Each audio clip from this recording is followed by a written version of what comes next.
Dalam gelapnya catatan sejarah Mesir kuno, tersimpan kisah yang jarang dibahas. Sebuah legenda tentang malam ketika istana Firaun dikabarkan diguncang, kehadiran makhluk gaib yang menyamar, menyerupai bayangan istrinya Asiyah. Kisah ini bukan sekadar cerita mistis, tetapi gambaran tentang bagaimana kekuasaan, kesombongan dan kegelapan bisa membuka pintu bagi bisikan iblis. Selamat datang di kanal ini. Jika kamu suka konten sejarah, misteri, dan kisah-kisah gelap di balik peradaban kuno, jangan lupa tekan tombol subscribe, aktifkan lonceng notifikasi, dan dukung kami untuk terus menghadirkan cerita-cerita yang jarang terungkap. Dan sekarang, mari kita mulai kisahnya. Karena semua sudah dirangkum hanya di channel Portal Story.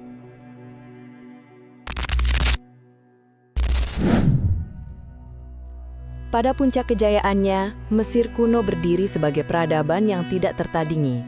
Piramida-piramida menjulang seperti tangan batu yang mencoba meraih langit. Sungai Nil mengalir tenang, tetapi di balik ketenangannya, kekuasaan Firaun berderap seperti badai yang tak pernah berhenti. Firaun bukan hanya raja, ia dianggap dewa hidup, wakil ilahi yang menguasai dunia orang hidup dan jalan menuju dunia orang mati. Di dalam istana setiap langkah, setiap nafas, setiap bisikan memiliki konsekuensinya sendiri. Namun di balik gemerlap emas dan permata, istana Firaun adalah tempat yang dipenuhi ketegangan. Politik, kekuasaan, dan rasa takut membuat suasana istana seperti bara api yang sewaktu-waktu dapat meledak. Para penasihat saling mencurigai, para jenderal berebut pengaruh, dan para pendeta kuil menjaga rahasia yang tidak boleh dibuka oleh manusia biasa. Pada masa itu, legenda tentang makhluk halus, jin, dan iblis bukanlah hal asing. Bahkan para bangsawan mempercayai bahwa dunia gaib kerap ikut campur dalam urusan para penguasa. Di tengah semua itu terdapat satu sosok yang bersinar berbeda, Asiyah. Ia dikenal sebagai wanita berwibawa, lembut tetapi penuh keberanian. Sumber-sumber kuno menggambarkannya sebagai pribadi yang berpegang teguh pada nilai-nilai kebaikan, jauh bertolak belakang dengan sifat keras suaminya. Asiyah adalah cahaya di tengah kegelapan istana. Namun justru karena cahayanya itulah, legenda menyebutkan bahwa pada suatu malam, sebuah kekuatan gelap memasuki istana. Bukan karena kemarahan, bukan karena dendam, tetapi karena rasa iri terhadap cahaya yang dimiliki Asiyah, yaitu cahaya yang tidak dapat dikendalikan bahkan oleh Firaun sendiri. Malam itu, angin dari arah barat berhembus lebih dingin dari biasanya. Para penjaga yang biasanya tegar tiba-tiba merasakan ketidaknyamanan yang sulit dijelaskan. Pelayan-pelayan yang bekerja hingga larut malam mengaku mendengar suara langkah kaki di lorong istana, padahal tidak ada seorang pun di sana. Lampu-lampu minyak berkedip tanpa sebab, seolah mengisyaratkan kedatangan sesuatu yang tidak berasal dari dunia manusia. Legenda mengatakan, di saat ketegangan antara kebaikan dan kejahatan mencapai puncaknya, celah antara dunia manusia dan dunia makhluk halus menjadi sangat tipis. Malam itulah, menurut kisah-kisah tua, iblis melihat peluang. Firaun dengan kesombongannya yang terkenal menganggap dirinya kebal dari impuhan makhluk gaib. Tetapi seperti semua penguasa yang terperangkap dalam kesombongan, ia tidak pernah menyadari bahwa semakin tinggi seseorang merasa, semakin mudah ia jatuh ke dalam tipuan. Dan malam itu, langkah pertama menuju tipuan itu dimulai. Malam semakin larut ketika legenda menggambarkan sebuah peristiwa aneh terjadi di dalam istana. Di sudut-sudut koridor yang biasa dipenuhi oleh cahaya obor, tampak bayangan bergerak tanpa pemilik tubuh. Para pelayan yang melihatnya tidak berani mengungkapkan apapun. Mereka tahu bahwa istana bukan tempat yang aman untuk berbicara mengenai hal semacam itu. Segalanya harus disimpan dalam diam. Menurut cerita lisan yang beredar sejak ribuan tahun lalu, iblis tidak muncul sebagai sosok mengerikan seperti yang dibayangkan manusia. Justru sebaliknya, ia datang sebagai bayangan lembut, samar, dan perlahan-lahan membentuk diri. Ia memilih wujud yang tak terduga, siluet yang menyerupai Asiyah dari kejauhan, tidak sepenuhnya identik, tetapi cukup untuk menipu mata manusia yang tidak berhati-hati. Di dalam kamarnya, Asiyah sedang menenangkan diri. Hari itu adalah hari yang berat. Salah satu budak istana telah dihukum secara tidak adil oleh perintah Fir'aun dan ia tidak dapat berbuat apa-apa. Ia memohon dalam doanya agar Mesir dibebaskan dari tirani, agar manusia tak lagi hidup dalam ketakutan. Doanya menjadi cahaya di kegelapan malam, dan cahaya itu pulalah yang menarik perhatian makhluk dari dunia lain. Saat Asiyah memejamkan mata, ia tidak menyadari bahwa sesuatu tengah bergerak di luar kamarnya. Sosok gelap itu berdiri di depan pintu, mengamati, seolah ingin menyalin bagaimana ia bergerak, bagaimana ia bernafas.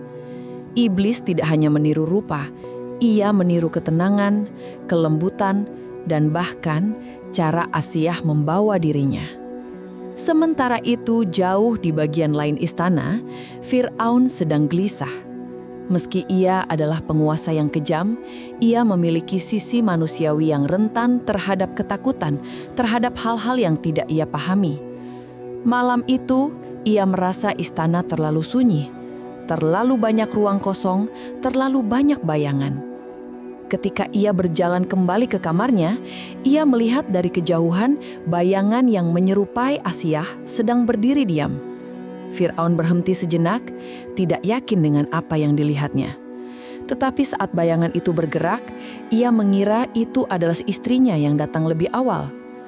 Legenda menyebutkan bahwa pada malam itu, Fir'aun tidak bertemu Asiyah yang sesungguhnya, melainkan ilusi yang diciptakan oleh makhluk gaib untuk menguji, menggoda, bahkan mempermalukan kesombongan seorang raja.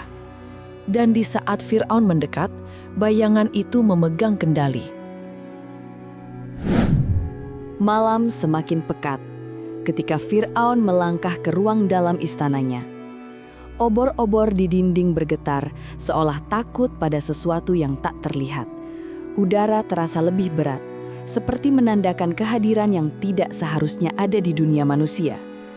Dan di tengah keheningan itulah, sosok yang menyerupai Asiyah berdiri diam menatapnya. Fir'aun menghentikan langkah. Ia merasa ada sesuatu yang berbeda, tetapi ia tidak mampu menjelaskan apa. Wujud itu terlihat seperti Asiyah, silau rambutnya, bentuk tubuhnya, cara berdirinya. Namun di balik kemiripan itu, ada sesuatu yang kosong. Tatapannya tidak memiliki cahaya yang biasa ia lihat pada istrinya. Wajah itu tampak datar, tanpa emosi, seolah sekadar tiruan. "Kenapa kau di sini?" Suara Fir'aun bergetar sedikit, meskipun ia berusaha menyembunyikannya. Sosok itu tidak menjawab. Ia hanya menunduk perlahan, seperti menirukan gerakan manusia. Tetapi terlalu sempurna, terlalu lambat, terlalu hampa. Dan ketidakwajaran itulah yang membuat suara-suara kecil mulai muncul di telinga Fir'aun. Desas-desus halus yang terdengar seperti bisikan dari balik dinding. Menurut legenda Mesir kuno, iblis tidak menyerang dengan kekuatan fisik. Ia menyerang dengan keraguan, dengan mimik yang tidak lengkap, dengan keheningan yang justru berbicara paling keras.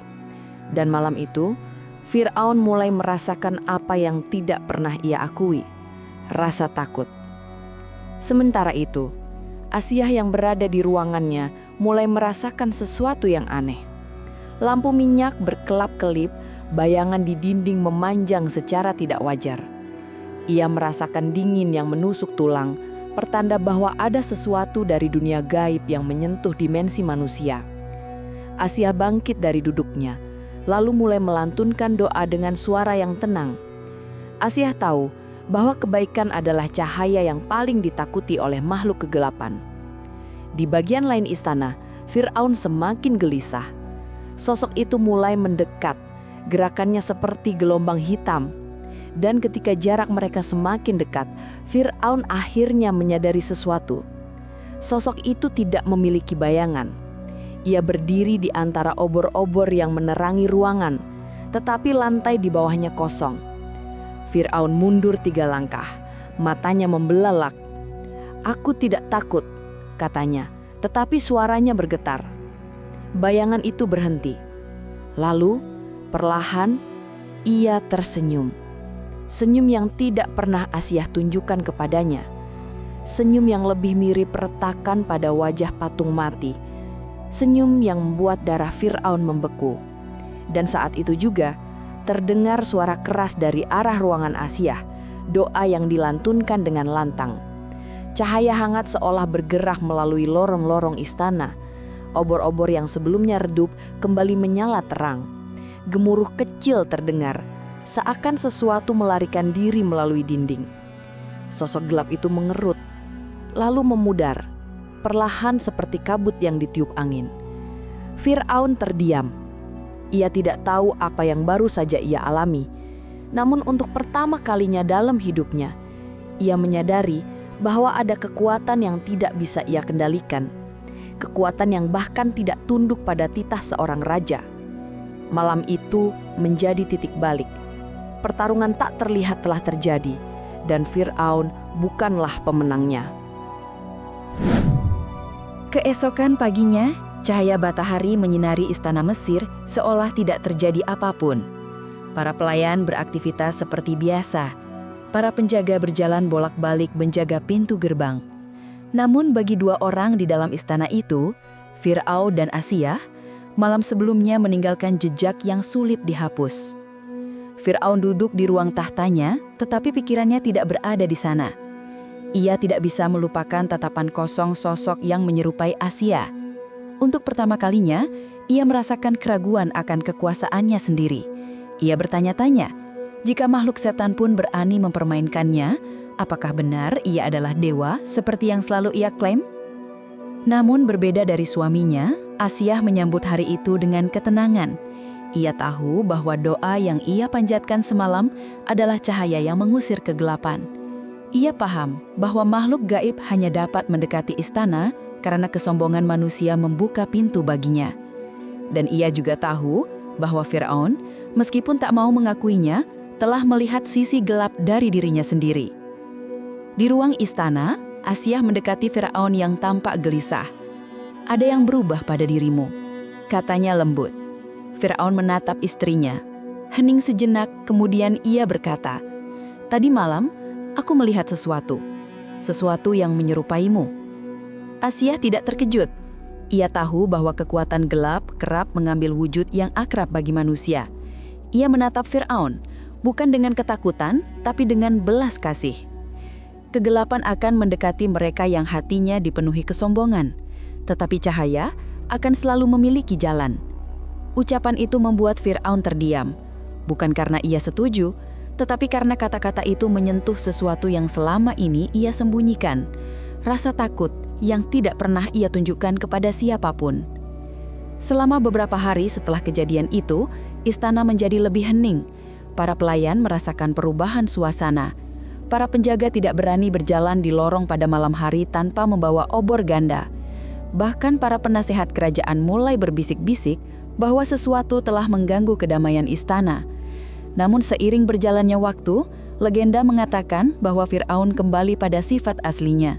Kesombongan mulai merayap kembali, kekuasaan mengalahkan rasa takutnya, dan ia menolak mengakui bahwa malam itu ia pernah ditipu oleh bayangan yang bukan manusia. Berbeda dengan Fir'aun, Asia membawa kejadian itu sebagai pelajaran penting, bahwa cahaya meski kecil mampu melawan kegelapan yang paling pekat. Ia terus menegakkan kebaikan, bahkan ketika hidup di bawah tirani suaminya. Dan kelak, sejarah mencatatnya sebagai salah satu wanita paling mulia yang pernah hidup. Kisah tentang iblis yang menyamar menjadi bayangan Asia di istana Fir'aun mungkin tidak tercatat dalam teks sejarah resmi. Namun legenda ini hidup ribuan tahun bukan tanpa alasan.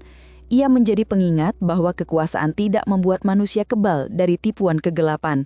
Kesombongan membuka pintu bagi kejatuhan, dan doa seseorang yang ikhlas bisa menjadi cahaya paling kuat dalam situasi apapun. Pada akhirnya, bukan Fir'aun yang memenangkan malam itu, bukan pula makhluk kegelapan. Justru cahaya dari seorang wanita bernama Asia yang mengubah jalannya legenda. Cerita ini bukan hanya tentang istana kuno, tetapi tentang hati manusia, bahwa kegelapan akan selalu ada, namun cahaya, sekecil apapun, selalu punya kekuatan untuk mengalahkannya.